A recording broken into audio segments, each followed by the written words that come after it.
Torah says, "Lo tigzol," don't rob. And the heading is to make easier for the people who want to fix, who want to come back, who want to repent. Now, Parshat Torah tells us you shouldn't grab, you shouldn't take by force the belongings to someone else. Don't, in English, the anti-Semites use it, don't Jew a Jew. Don't Jew, don't trick him, and don't rob him. This is very serious sin. The Rambam says, the one who takes away 1 penny from his friend is considered like he took his soul. Anti-Semite will say, "Oh, you see, but the Jew, a penny is like the soul. They're so connected with money that you touch his penny, you took his soul." That the anti-Semite will say that. But now we'll see what the Rebbe explains what it means. This exists only in robbing, not in gneva, not when you steal. Even so, in both cases, if a guy steals, he takes something that belongs to a friend, or if he robs, also takes something from a friend.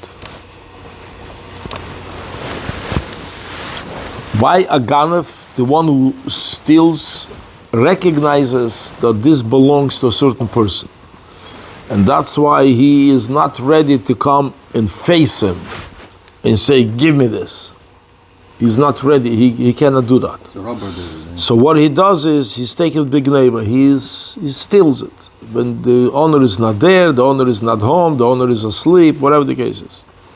A gazlan, the one who robs, comes clearly and takes away the belonging from the person from his hands.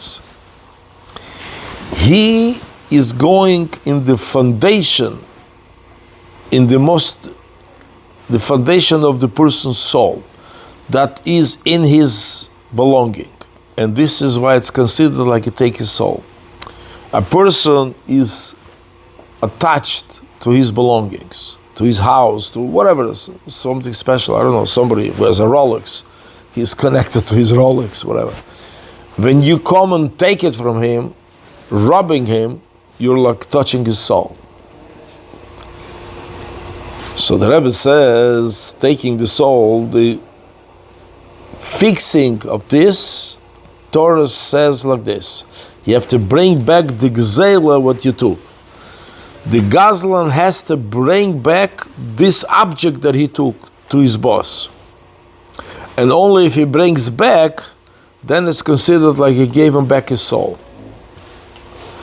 And then he fixes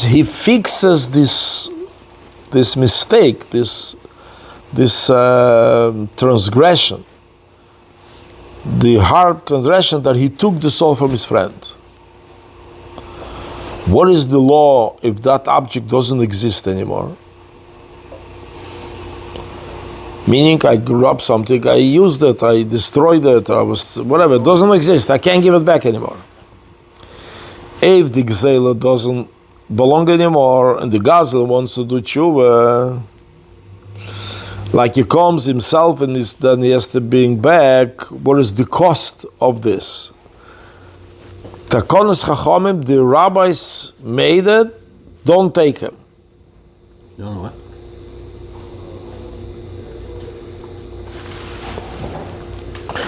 The halacha is, the Chachamim says that if he robbed, he has to bring back what he took.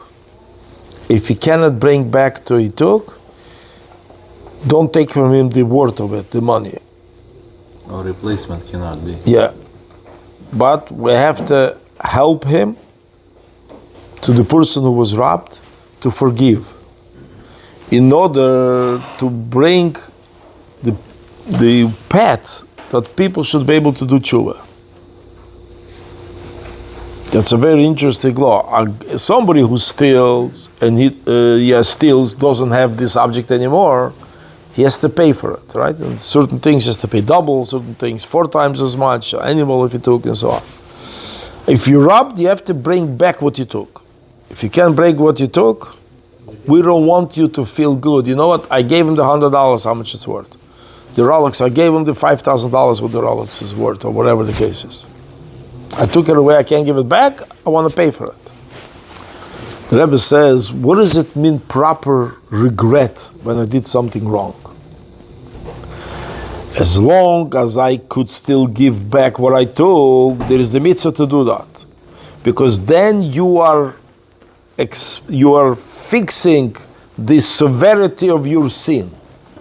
Because when you took something from someone by force, like you took his soul, you violated him. He is like, I'm holding it, he comes in, he grabs it from me, and there's nothing I can do. But if this doesn't exist anymore, you cannot fix it. This aspect in the Gzela, you took away what I belong, this you can give back. The most thing is you could somehow try to appease the one that I took. Mm-hmm. And that's why the Chachamim says, Takonas Hashem, they said that how to appease him in order to make easier the pit of tshuva. This custom that the Chachamim brought is if the Gazel wants to do tshuva and he came on his own to give back. With this he shows that he has regret what he did and he recognizes who is the boss and he wants to give it back. So with that fact of Sam, he already fixed his sin because he came back to the guy and says, look, I took from you this and this, sorry, I want to pay for it, I want to fix it. That's what the Chazal says, let's make it easier for him. And they said we shouldn't take from him the money of it. He has to do tshuva stronger. Okay, but the guy is still missing an item. Correct. So how, maybe part of appeasement is I'm going to replace it or double it, whatever, I don't know. No, the Rabbi says no. So interesting, look what the Rebbe says. What's appease means then? So he forgives you. That's the whole point. I can't to bring to the person, he has to do that. The ones that he robbed should forgive him, and that's much harder. That's the whole thing. The guy says, "Okay, give me $1 million, and I'll be appeased." Okay, fine. Anyway, that's the halacha. We're not. This is if you open up Hilchas Gzela and Aveda in the Rambam. Go through the halacha and you'll see what the Rambam says, how to do that. But the Rebbe takes this halacha and says one will learning from it. From this halacha we learn how hard we have to work to help a second Jew to do tshuva. If in order to help him to do proper tshuva, I have to give away the worth of the object that he took from me. So Torah says, in order the tshuva of the one who robbed you should be complete, don't ask him to pay for it. If he has it, take it back. If he doesn't have it, the Rebbe says, so the Torah says to a Jew, you have to lose the word where it was taken in order to help this guy to fix the tshuva, in order to do things that, but not by paying. Paying is easy. 1 second. Even more so, you have to do whatever you can to help a Jew to become closer to God. The Torah says this is how you have to do for someone who robbed you. Say, oh, look, I don't want to look at him, I don't want to hear him. No, Torah says that's how you have to have Mesirat Nefesh. No, that's how you have to care how to help him to do tshuva without taking the pay. The Rebbe says this action, helping another Jew to come back, has to be without any personal gain. Not a physical gain, not even spiritual gain, because I'm going to have Olam Haba. I'm helping a Jew to do tshuva, I'm going to get Olam Haba. He says, no. Your whole purpose has to be to help a Jew to become closer to God. And if helping the other Jew to come closer to God brings me loss of income because of time, whatever the case is.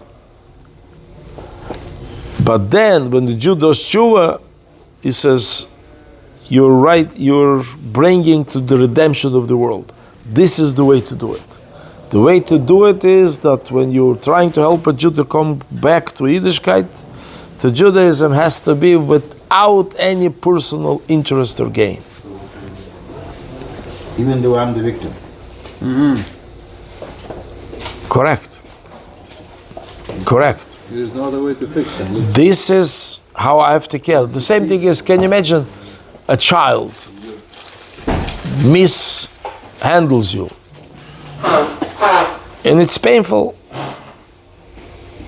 But then when you see the child comes and says, sorry, I want to fix it with this, you're so happy to forgive him. And you're not even remembering, okay, but he owes me. He mistreated me in money, so he owes me money. So what's money? When money, the child fixed himself. The child says, sorry, I misbehaved, and please, Tati, forgive me, Mommy, forgive me. You're so happy to do that. That's how you have to treat another Jew. So that's the appeasement. It's not with the money. Correct. Just with the way you talk to him, he understands that you want to do tshuva. Then Correct. Genuine repentance.